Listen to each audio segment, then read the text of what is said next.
प्रस्तुत किया है वित्त मंत्री ओपी चौधरी सर ने। और एक नया इतिहास छत्तीसगढ़ विधानसभा में ये हुआ है कि आज पेपरलेस बजट उन्होंने पेश किया है। काफी कुछ चीजें हुई विधानसभा में, लेकिन सर पेपरलेस बजट, वो भी 1,47 लाख करोड़ बजट, करीब 150 करोड़ बजट का था। 22% की वृद्धि का अनुमान आपने लगाया है। कैसे संभव हो पाएगा ये तमाम जो चीजें हैं? हमारे छत्तीसगढ़ में एक ऐतिहासिक बजट का दिन था और हम सिस्टम में रिफॉर्म्स करेंगे, गुड गवर्नेंस लाएंगे और निश्चित रूप से इससे बजट के बढ़ी हुई साइज को के लक्ष्य को भी हम प्राप्त कर पाएंगे। सर जीएसडीपी के लिए अगले 5 वर्षों के लिए एक बड़ा लक्ष्य लेकर आप चल रहे हैं, करीब 10 लाख करोड़ करने का लक्ष्य है। इसको लेकर किस तरह की तैयारी आपकी रहेगी? निश्चित रूप से बहुत ही बड़ा महत्वाकांक्षी लक्ष्य है। लोग हर कोई बोल रहा था कि इसको 8 साल में करो, 9 साल में करो, 7 साल में करो, बट हमने बड़ा लक्ष्य निर्धारित किया है ताकि उसके अनुसार हम ज़्यादा आक्रामक होकर ज़्यादा बड़े और अच्छे काम कर सकें। जब आप वित्त मंत्री बने तो सबसे ज्यादा उम्मीद जो छत्तीसगढ़ के युवा हैं उनको थी, और वो उम्मीद पर आप खरा उतरे हैं। युवाओं के लिए काफी कुछ ऐलान किया, लेकिन सबसे इम्पोर्टेंट एक ऐलान आपने किया है, वो है दिल्ली में जो छात्र पढ़ने जाते हैं यूपीएससी, उनके लिए 65 से अब 200 सीट किया गया है।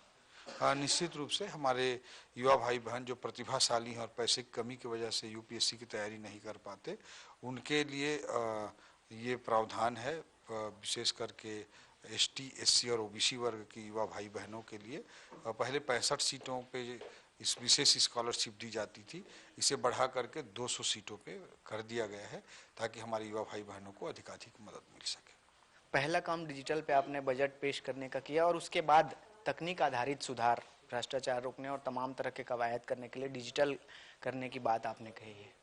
जी, निश्चित रूप से ये पेपरलेस बजट था और मैं यही कहना चाहूँगा कि टेक्नोलॉजी को हम जितना ज़्यादा लिवरेज करेंगे उतनी ट्रांसपेरेंसी आएगी, सिस्टम उतना बेहतर होगा, टैक्स कलेक्शंस हमारे इम्प्रूव होंगे और गरीबों के लिए हम ज़्यादा से ज़्यादा काम कर पाएंगे। एक आखिरी सवाल है सर, 10 पिलर का जिक्र आपने किया है, सब एक आखिरी उसी में 10वें पिलर पे आऊंगा मैं, क्रियान्वयन किस तरह से पूरा क्रियान्वयन किया जाएगा इस पूरे बजट को लेकर?